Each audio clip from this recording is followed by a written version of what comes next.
pejabat sekarang, mereka mengambil sesuatu yang mengikuti kemauan mereka. Kalau sesuatu itu menguntungkan mereka, mereka ambil, saudara. Sama kayak kemarin. Giliran putusan MK yang menguntungkan mereka, mereka ambil.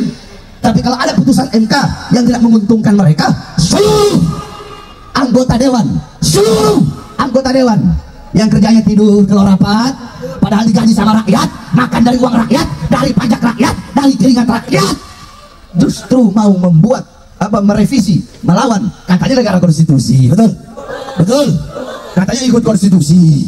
Tapi kenapa keputusan MK kok malah dilawan? Betul, dilawan hanya karena apa? Hanya karena ingin meneruskan kekuasaan Jokowi, ingin meneruskan kekuasaan dinasti Jokowi, saudara-saudara. Hal ini nggak boleh dibiarkan, makanya kemarin mahasiswa turun, semua turun, betul. Nah, baru kalian rasa. Kemarin Habib Rizik, saya, kami sudah sampaikan dari dulu bagaimana kurang ajarnya nih rezim, bagaimana tidak adilnya mereka, bagaimana kesalibannya mereka. Baru kalian rasakan kemarin. Rahmatullahi wabarakatuh. Alhamdulillah. Alhamdulillah al-qawi sultanuh, al-wadih al-burhanuh, al-mabsut fil wujud karamuhu wa ihsanuh. Allahumma salli wa sallim wa barik wa karrim wa azim ala nur al-anwar wa sirr al-asrar wa diryak al-akhyar wa miftah bab al-yasar sayyidina wa maulana Muhammad al-Mukhtar wa alihi al-athhar wa ashabihi al-akhyar adada ni'amillah wa ifdalih, amma ba'd. Yang saya cintai, yang saya muliakan, segenap para alim ulama, para habaib, para kiai, para asatid, para tokoh masyarakat, segenap aparat pemerintah, wabil khusus segenap panitia tabligh akbar dalam rangka tasyakuran merayakan HUT RI yang ke-79. Segenap panitia, wabil khusus yang saya cintai, yang saya muliakan, saudara-saudara sekalian, bapak-bapak, ibu-ibu, khususnya para pemuda-pemudi umat baginda Nabi besar Muhammad yang selalu dimuliakan oleh Allah Subhanahu wa taala. Alhamdulillah, kita bersyukur kepada Allah Subhanahu wa taala pada malam hari yang mulia ini. Allah Subhanahu wa taala menempatkan kita di tempat yang penuh dengan keberkahan. Ini tempat menjadi tempat turunnya rahmat, tempat turunnya hidayat, tempat turunnya inayat, tempat turunnya taufik, tempat turunnya maghfirat. Karena duduknya kita di ini majlis mengingat Allah, duduknya kita di majlis mengingat Allah, mengingat Rasulullah SAW. Duduknya kita di majlis, lidah-lidah kalian basah dengan berzikir kepada Allah, basah dengan ayat Al-Quran, basah dengan menyebut lafaz Allah, basah dengan tahlil, basah dengan tahmid, basah dengan tasbih, basah dengan takbir, basah dengan tamjid, basah dengan sholawat. Sehingga lidah-lidah yang di dunia basah dengan bersolawat, lidah-lidah itulah yang kelak di akhirat akan basah dengan telaga kausarnya baginda Nabi besar Muhammad. Sedangkan lidah-lidah yang di dunia kering daripada membaca ayat Al-Quran, lidah yang kering daripada membaca la ilaha illallah, lidah yang kering daripada membaca sholawat, maka lidah-lidah itu adalah lidah-lidah yang kelak di akhirat akan kering, tidak akan diberikan tuangan daripada cawan dari tangan suci, tangan indah baginda Nabi besar Muhammad, yang dimana cawan itu berisi telaga Al-Kausarnya Allah Subhanahu wa ta'ala. Oleh karenanya bersyukur kita kepada Allah Subhanahu wa ta'ala. Kita duduk di majlis merayakan, bersyukur kepada Allah untuk merayakan kemerdekaan yang telah merupakan nikmat terbesar bagi kita, bangsa Indonesia, rakyat Indonesia, negara Indonesia, yaitu Allah berikan kepada kita kemerdekaan. Saudara-saudara, seperti inilah cara mensyukuri nikmat kemerdekaan yang Allah Subhanahu wa ta'ala berikan.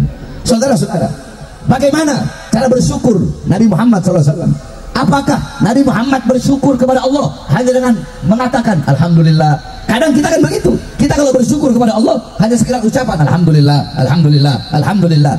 Tapi tidak ada amaliyahnya, tidak ada fi'liyahnya, tidak ada ibadahnya. Padahal Nabi Muhammad SAW, bagaimana cara beliau bersyukur kepada Allah atas nikmat-nikmat anugerah dan rizki yang Allah berikan? Nabi Muhammad satu waktu pernah beliau sholat, ibu-ibu. Ketika beliau sholat lama sholatnya, sampai kakinya bengkak, sampai kakinya keluar nanah.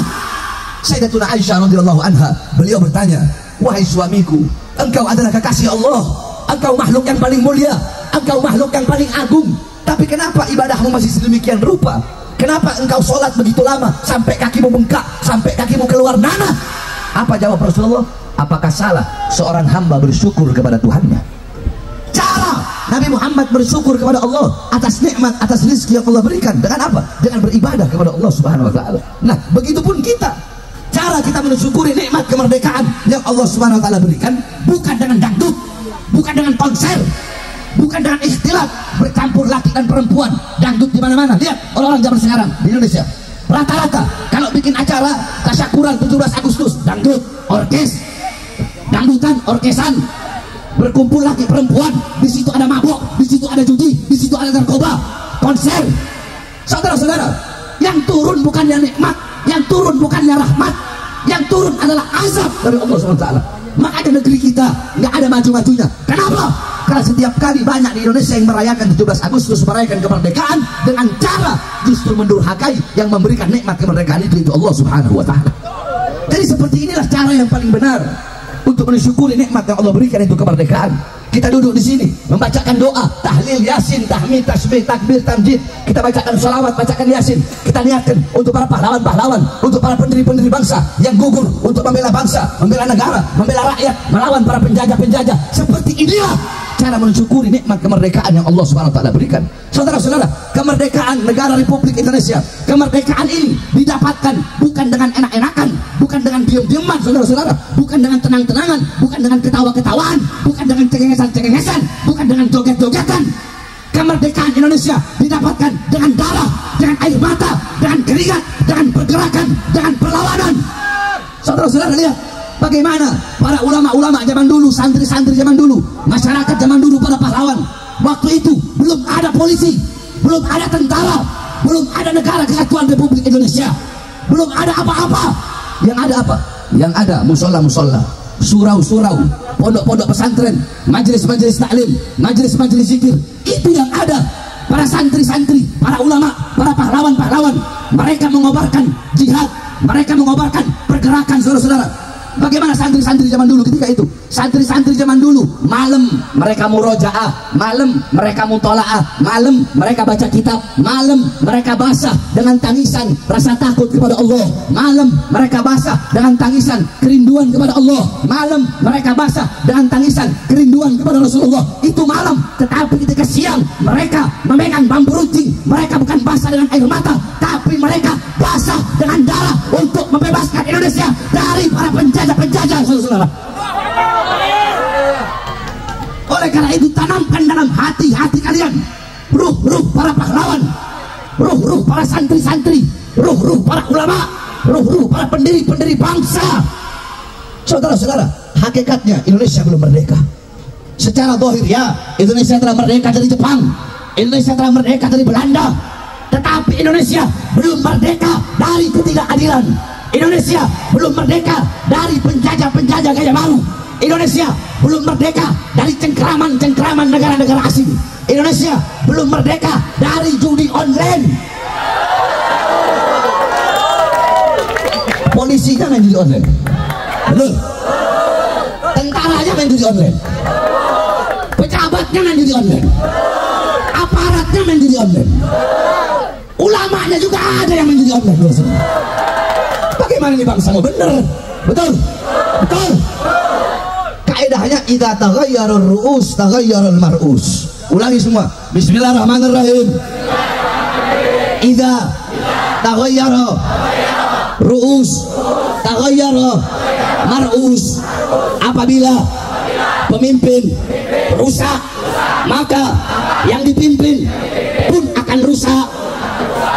Jadi kalau pejabatnya udah bermaksiat, berbuat dosa kepada Allah, berbuat ketidakadilan, berbuat zalim kepada rakyat, membohongi rakyat, mendustakan rakyat, rakyat dibohongi, rakyat didustai. Mereka mengaku, saudara-saudara, mereka mengaku kami Pancasila, kami NKRI, NKRI harga mati, Pancasila harga mati, tetapi hanya sekedar di mulut. Kalian mengaku Pancasila harga mati, kalian mengaku NKRI, tetapi kalian rampas harta rakyat, kalian rampok harta rakyat, kalian bohongi rakyat, kalian dustakan rakyat, kalian pejabat-pejabat biadab, kalian pejabat-pejabat bangsat, kalian lebih memilih pihak-pihak asing daripada begitu banyak pengangguran-pengangguran yang ada di Indonesia, saudara-saudara. Semua serba naik, betul? Sembako naik, betul. BBM naik, betul. Kebanyakan pejabat sekarang butuh sama rakyat kalau ada maunya doang, saudara-saudara. Kalau mau pilkada nih, nanti pilkada atau pilpres, oh, ya nggak pernah pakai peci, mendadak jadi santri. Ya nggak pernah pakai jilbab. Megawati pakai jilbab. Pak Banteng. Jilbab udah dibikin kayak toko, buka tutup. Mau siapapun, RT, RW, lurah, camat, bupati, wali kota, sampai capres, butuh sama rakyat itu kalau ada maunya doang. Memberikan janji-janji manis kepada rakyat. Saya berjanji akan memakmurkan rakyat. Saya berjanji akan mensejahterakan rakyat. Weh, rakyat mana yang makmur? Rakyat mana yang sejahtera? Yang makmur bukan rakyat, yang sejahtera bukan rakyat, yang makmur orang-orang asing, yang sejahtera orang-orang asing. Kita, bangsa dan rakyat Indonesia menjadi budak di negara kita sendiri, saudara-saudara. Saya tanya, ketidakadilan seperti ini lawan atau biarkan? Lawan atau biarkan? Kezaliman lawan atau biarkan? Pejabat bohongi rakyat lawan atau biarkan?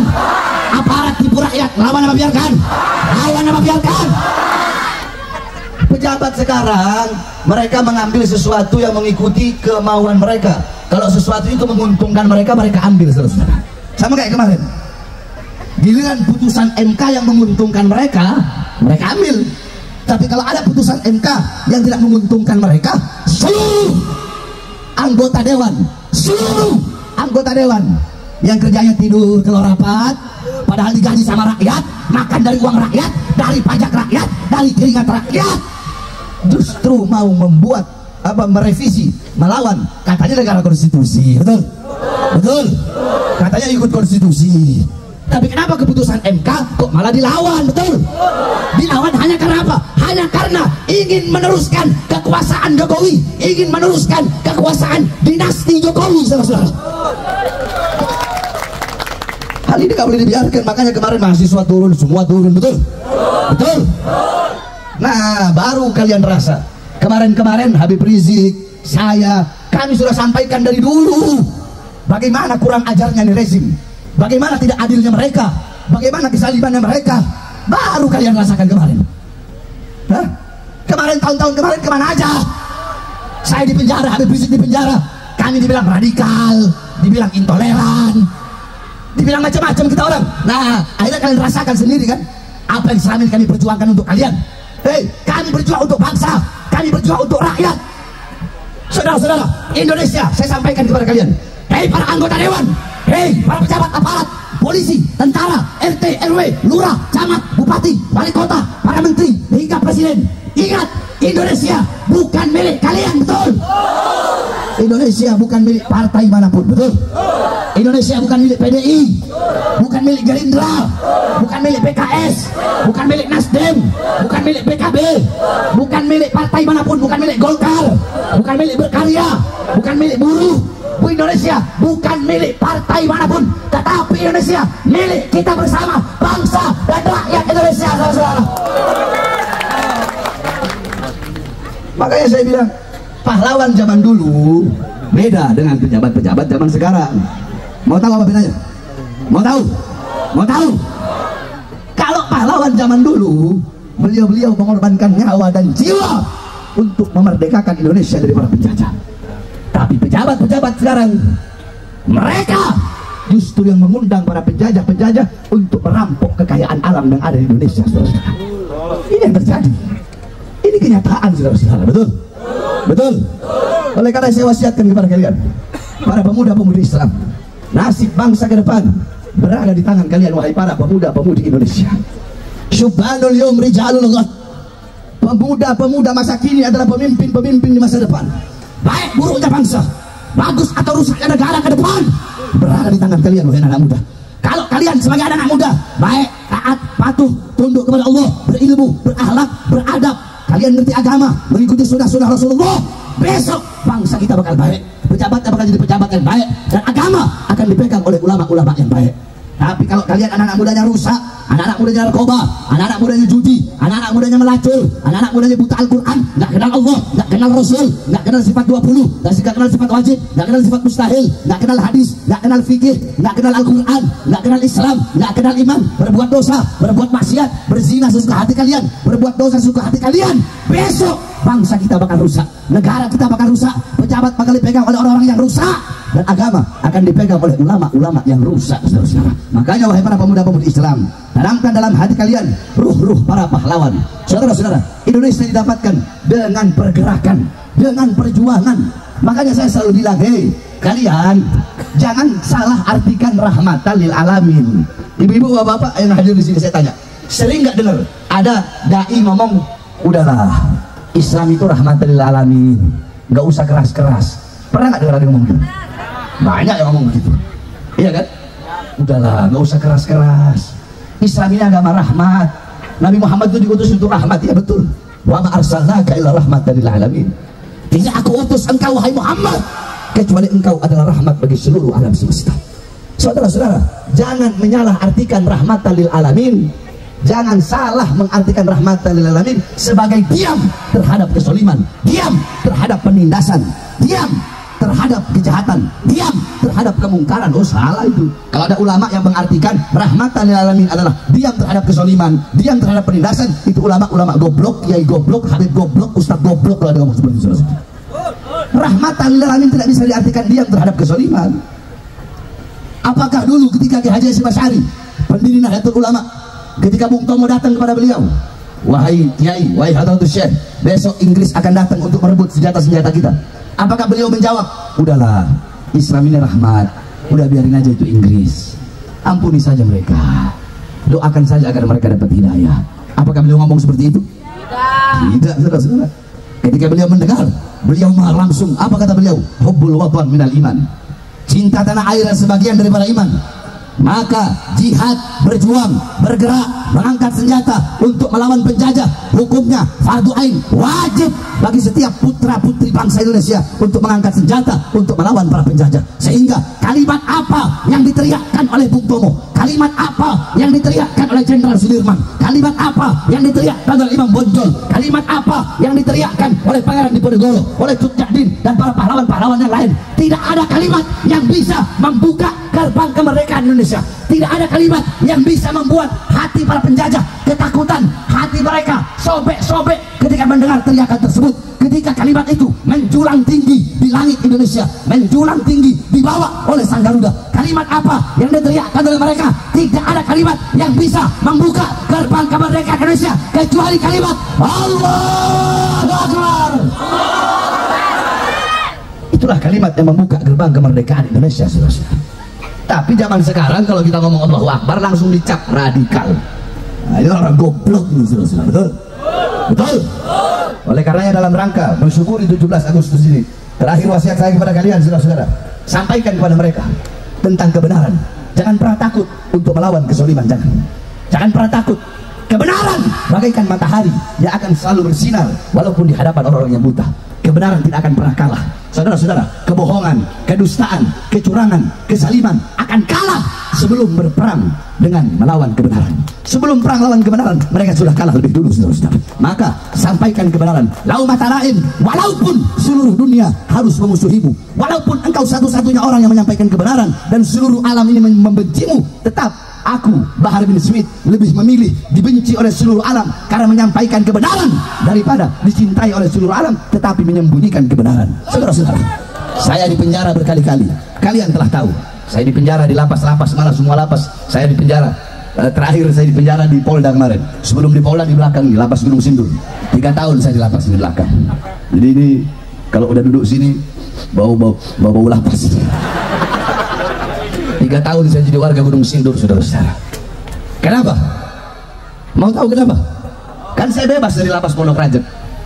Bebas siang, sorenya saya ceramah. Sore ceramah, gara-gara ceramah itu besoknya langsung dibawa ke Gunung Sindur.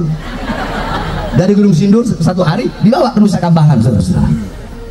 4 bulan di Nusa Kambangan, bawa balik lagi ke Gunung Sindur sampai 3 tahun di Gunung Sindur, saudara-saudara. Keluar dari Gunung Sindur belum sampai 1 bulan ditahan lagi kasus KM50 saya. Untuk apa saya mau ambil risiko itu? Hah? Untuk apa? Untuk apa coba ambil risiko itu? Di penjara berkali-kali. Itu risiko paling kecil. Risiko paling besar adalah saya dibunuh. Untuk apa kami mengambil, Habib Rizik, kami mengambil risiko tersebut kalau bukan kecintaan kami kepada NKRI, kalau bukan kecintaan kami kepada bangsa, kalau bukan kecintaan kami kepada rakyat. Dan saya Bahar bin Smith telah berjanji, setiap saya sidang, belasan kali saya sidang, puluhan kali bahkan saya sidang, puluhan kali saya sidang, setiap disidang perkara apapun, kasus apapun, selalu saya katakan kepada hakim, wahai hakim, saya Bahar bin Smith bersumpah demi Allah, selama kedua mata saya masih terbuka untuk melihat kezaliman, untuk melihat kesengsaraan rakyat, kesusahan rakyat, penderitaan rakyat, penindasan terhadap rakyat, selama kedua mata saya masih terbuka untuk melihat itu semua, maka selama itu Bahar bin Smith tidak akan pernah menundukkan kepala. Saya akan berada di barisan paling depan untuk melawan pemerintah yang zalim sampai titik darah penangisan. Saya tidak akan pernah mundur, sekalipun saya harus mati. Karena bagi saya, mati membela rakyat, mati demi NKRI, kematian itu adalah hari raya bagi saya, saudara-saudara. Oleh karenanya para pemuda-pemudi, jangan bertakut, sampaikan kebenaran, lawan ketidakadilan dari manapun datangnya, baik dari kawan ataupun dari lawan. Dan wasiat saya terakhir, saya sampaikan kepada para pemerintah, mulai RT, RW, lurah, camat, bupati, wali kota, para menteri-menteri, presiden, anggota dewan, kemudian TNI, kemudian polisi, saya sampaikan, kalian jangan sombong dengan pangkat dan jabatan kalian. Betul? Betul? Kalian adalah pelayan rakyat, kalian adalah pelayan masyarakat. Saya tanya, jawab semua yang keras. Gaji mereka dari siapa? Dengan keras dari siapa? Dari siapa? Baju mereka dari siapa? Rumah dinas mereka dari siapa? Kendaraan dinas mereka dari siapa? Baik, dari rakyat, keringat rakyat, darah rakyat, pajak rakyat. Kalian jangan semena-mena kepada rakyat, jangan anggap remeh rakyat, jangan pandang rakyat sebelah mata, karena di atas kalian ada kami, bangsa dan rakyat Indonesia. Kalian diangkat oleh rakyat, kami juga rakyat yang bisa menjatuhkan kalian dari kursi-kursi kekuasaan kalian, saudara-saudara. Jangan. Nggak ada jenderal-jenderal sama rakyat, nggak ada presiden-presiden, jangan. Jangan mau sok-sokan unjuk apa, kalau ini loh saya menteri ini loh saya ini, jangan bohongi rakyat, jangan macam-macam tipu rakyat. Betul? Sudah cukup, saya nggak peduli, mau ditangkap lagi tangkap saya, sekarang ada masalah. Sekarang tangkap tuh lapas belakang. Saya sudah muak melihat kezaliman, ketidakadilan, kesemena-menaan, kesewenang-wenangan terhadap rakyat, saudara-saudara. Jangan bangga dengan pangkat dan jabatan kalian. Kami pemuda-pemudi Islam tidak akan pernah diam. Kami bersumpah, para pemuda-pemudi yang ada di sini, bersumpah kalian, angkat tangan kalian para pemuda-pemudi Islam. Kami bersumpah, para pejabat, ingat, kami pemuda-pemudi Indonesia bersumpah, demi Allah, selama darah kami masih merah, tulang kami masih putih, merah putih, maka selama itu kami akan berada di barisan paling depan, tidak akan berhenti sampai mati membela NKRI, tidak akan mundur walaupun harus hancur, saudara. Allahu Akbar, Allahu Akbar, Allahu Akbar. Siap hancur di Indonesia, siap binasa di Indonesia, siap lawan ketidakadilan, siap lawan kebohongan, siap lawan kezaliman, siap lawan kemungkaran. Allahu Akbar. Indonesia merdeka, merdeka, merdeka. Allahu Akbar, Allahu Akbar, Allahu Akbar. Mudah-mudahan Allah hancurkan orang-orang yang ingin menghancurkan Indonesia. Allah hancurkan para pejabat-pejabat zalim yang hanya mementingkan perut, kekuasaan dan partainya. Mudah-mudahan Allah binasakan mereka.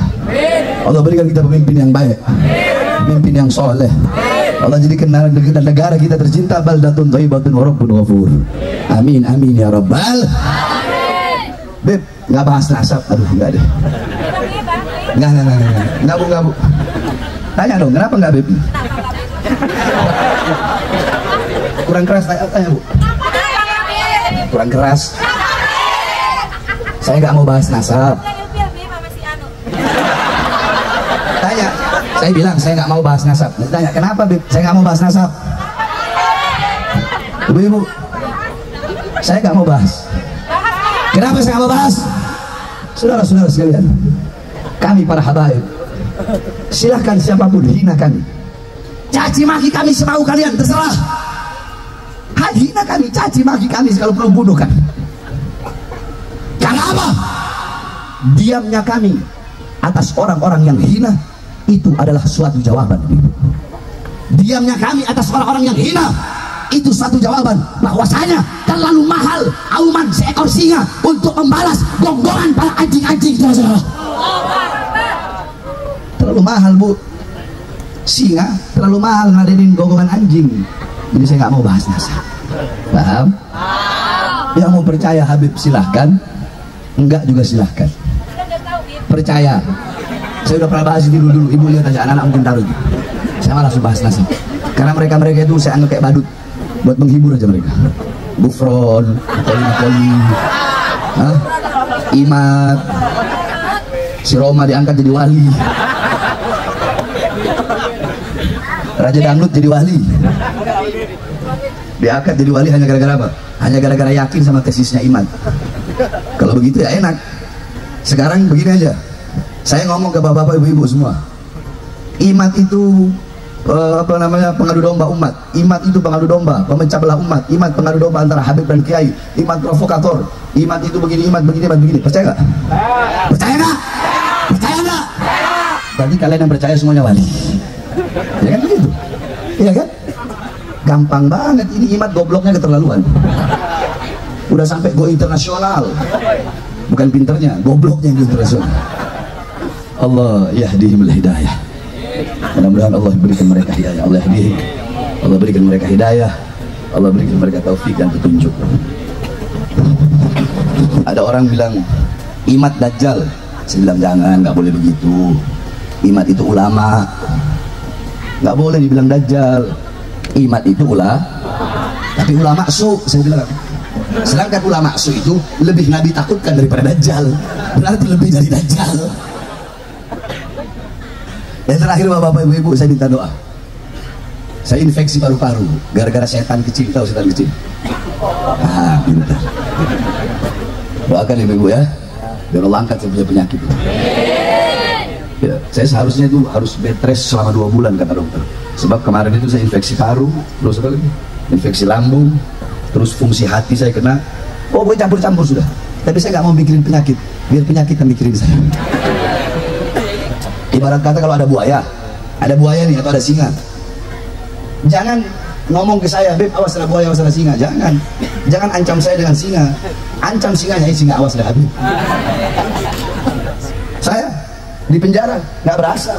Kenapa? Karena saya nggak mau mikirin hukuman. Biarin aja hukuman mikirin saya. Ngapain saya harus mikirin hukuman? Loh, saya masuk, saya bukan pembunuh. Saya masuk, saya bukan narkoba. Saya masuk, saya bukan memperkosa. Saya masuk bukan judi. Saya masuk karena membela bangsa dan rakyat Indonesia yang saya cintai. Mudah-mudahan apa yang saya sampaikan ini bisa saudara-saudara kelak ketika pulang nanti dibawa untuk diamalkan. Ini saja. Alhamdulillahirrabbilalamin. Akhirnya kita sudah bersama-sama menyimak dan mendengarkan ceramah dari Habib Bahar bin Smith, yang mana beliau ceramahnya sangat menggebu-gebu sekali, sangat bersemangat sekali menyampaikan kepada para umat untuk bersama-sama menjaga kedaulatan Indonesia. Negara kita yaitu Indonesia milik bersama, bukan milik partai, bukan milik presiden dan sebagainya. Jadi Indonesia milik kita bersama. Oleh sebab itu Habib Bahar memberikan sebuah nasihat yang begitu bagus, yang begitu luar biasa mengenai kita terhadap kepedulian kepada negara kita tercinta yaitu Indonesia. Ya, mungkin cukup sekian. Semoga bermanfaat apa yang beliau sampaikan kepada kita semua, dan ambil yang baik-baiknya saja dan buang yang buruk-buruknya. Dan mungkin sekian dari saya. Apabila channel ini banyak sekali kekurangan, saya pribadi mengucapkan mohon maaf yang sebesar-besarnya. Dan apabila channel ini bermanfaat untuk Anda, silakan dukung dengan cara subscribe, di like, di komen, dan di share agar kalian tidak ketinggalan video-video terbaru dari channel ini. Dan akhirnya dari saya, wassalamualaikum warahmatullahi wabarakatuh.